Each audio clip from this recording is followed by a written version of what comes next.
Hi friends, welcome to Tamil Life Travel. நம்ம இன்னைக்கு cauliflower 65 எப்படி செய்யறதுன்னு தான் பார்க்க போறோம். கடையில வாங்குற அதே டேஸ்ட்ல மொறுமொறுன்னு சூப்பரா வீட்லயே நம்மளும் செஞ்சிடலாம். வாங்க அந்த காலிஃப்ளவர் 65 எப்படி செய்யறதுன்னு பார்க்கலாம். இதுக்கு நான் 1/2 கிலோ அளவுடைய காலிஃப்ளவர் எடுத்துர்க்கேன். இதை க்ளீன் பண்ணி சின்ன சின்ன பீஸா கட் பண்ணி எடுத்துக்கலாம். பாருங்க இந்த அளவுக்கு சின்ன சின்ன பீஸா கட் பண்ணி எடுத்துக்கலாம். இது கூட 1 டீஸ்பூன் அளவுக்கு உப்பு சேர்த்துக்கலாம். 1 டீஸ்பூன் அளவுக்கு மஞ்சள்தூள் சேர்த்துக்கலாம். அடுத்து கொதிக்க வச்ச தண்ணியை சேர்த்து ஒரு 10 நிமிஷம் நல்லா ஊற விடலாம். உப்பு மஞ்சள்தூள் சேர்த்து இந்த மாதிரி ஊற விடும் பொழுது காலிஃப்ளவரில் இருக்க அழுக்கு புழு எல்லாமே வெளியில் வந்துடும். 10 நிமிஷம் ஊறினதுக்கப்புறம் நம்ம இதை தண்ணி வடிகட்டி எடுத்துக்கலாம். பாருங்கள், இந்த மாதிரி தண்ணி வடிகட்டி எடுத்துக்கிட்டேன். நல்லா சுத்தமாக க்ளீனாகி வந்திருக்கு. அடுத்து காலிஃப்ளவர் 65 செய்ய மசாலா ரெடி பண்ணிக்கலாம். ஒரு மிக்சிங் பவுலில் 2 டேபிள் ஸ்பூன் அளவுக்கு கார்ன்ஃப்ளவர் சேர்த்துக்கிறேன். 2 டேபிள் ஸ்பூன் கடலை மாவு சேர்த்துக்கலாம். அடுத்து 1 டேபிள் ஸ்பூன் சில்லி பவுடர் சேர்த்துக்கலாம். 1 table spoon Kashmiri red chilli powder, இது வெறும் கலருக்காக மட்டும்தான். அடுத்து 1/2 டீஸ்பூன் கரம் மசாலா சேர்த்துக்கலாம். 1/2 டீஸ்பூன் பெப்பர், 1 டீஸ்பூன் இஞ்சி பூண்டு பேஸ்ட்டு, 1/2 லெமன் இதில் புழிஞ்சு விட்டுக்கலாம்.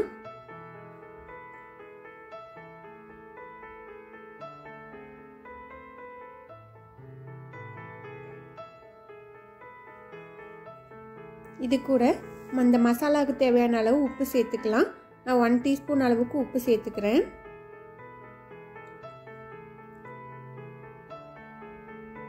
உப்பு சேர்த்து நல்லா கலந்து விட்டுக்கலாம்.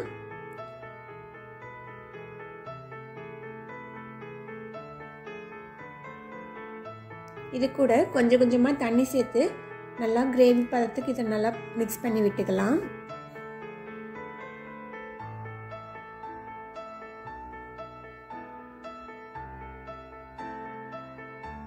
மாவை கட்டி இல்லாமல் நல்லா கலந்து விட்டுக்கோங்க.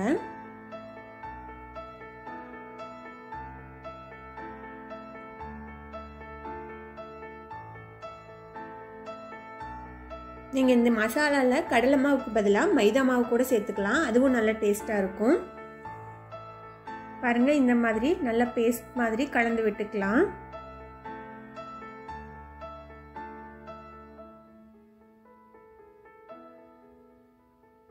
மாவு இந்த பதத்தில் இருந்தால் சில்லி சூப்பராக வரும். இது கூடவே நம்ம க்ளீன் பண்ணி வச்சுருக்க காலிஃப்ளவர் சேர்த்துக்கலாம்.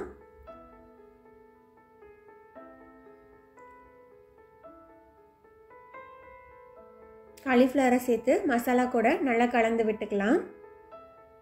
எல்லா பூலையும் மசாலா நல்லா இறங்குற மாதிரி மிக்ஸ் பண்ணி விட்டுக்கலாம்.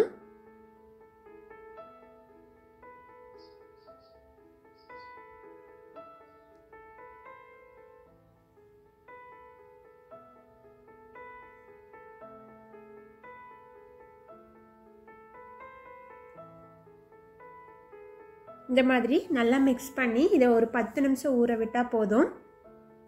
மசாலா நல்லா காலிஃப்ளவரில் இறங்கிடும். அதுக்கப்புறம் நம்ம பொரிச்சு எடுத்துக்கலாம்.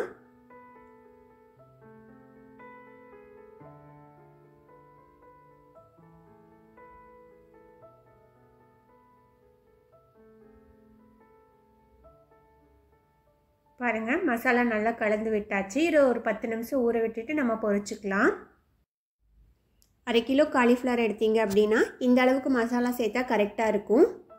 காரம் மட்டும் உங்கள் தேவைக்கேற்ப நீங்கள் கூட குறைவாக சேர்த்துக்கலாம். அடுத்து காலிஃப்ளவர் பொரிக்க கடாயை சூடு பண்ணி எண்ணெய் சேர்த்துக்கலாம். நான் கடலெண்ணெய் சேர்த்துருக்கேன். நீங்கள் ரீஃபைண்ட் ஆயில் கூட சேர்த்துக்கலாம். எண்ணெய் நல்லா சூடானதுக்கப்புறம் நம்ம மிக்ஸ் பண்ணி வச்சுருக்க காலிஃப்ளவரை இதில் சேர்த்துக்கலாம். கொஞ்சம் கொஞ்சமாக சேர்த்து பொரிச்சு எடுத்துக்கலாம். அப்போ தான் நல்லா காலிஃப்ளவர் கிறிஸ்பியாக ஃப்ரை ஆகும்.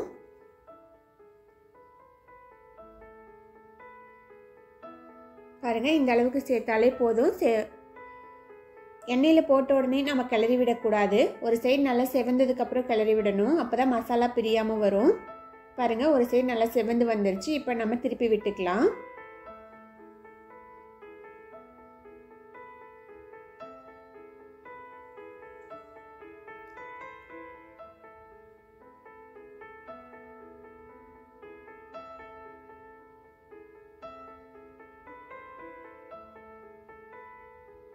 ரெண்டு சைடும் நல்லா செவந்து வந்ததுக்கப்புறம் நம்ம எடுத்துக்கலாம். பாருங்கள், நல்லா கிறிஸ்பியாக செவந்து வந்துருச்சு. நம்ம இதை எடுத்துக்கலாம். நல்லா கிறிஸ்பியாகவும் இருக்குது. அதே சமயத்தில் மசாலா ஒரு துளி கூட எண்ணெயில் கரையில் பாருங்கள். இதே போல் மீதம் இருக்க காலிஃப்ளவரையும் நம்ம பொரிச்சு எடுத்துக்கலாம்.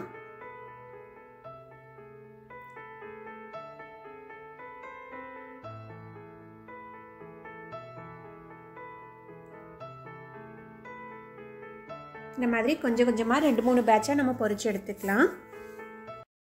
பாருங்கள், எல்லா காலிஃப்ளவரையும் நான் இதே போல் பொரிச்சு எடுத்துட்டேன். நல்லா கிறிஸ்பியாகவும் இருக்குது. அதே சமயம் எண்ணெயும் உறிஞ்சலை. இது கூட நம்ம ஆனியன் லெமன் வச்சு சாப்பிடும் பொழுது கடையில் வாங்குகிற அதே டேஸ்ட்டில் இருக்கும்.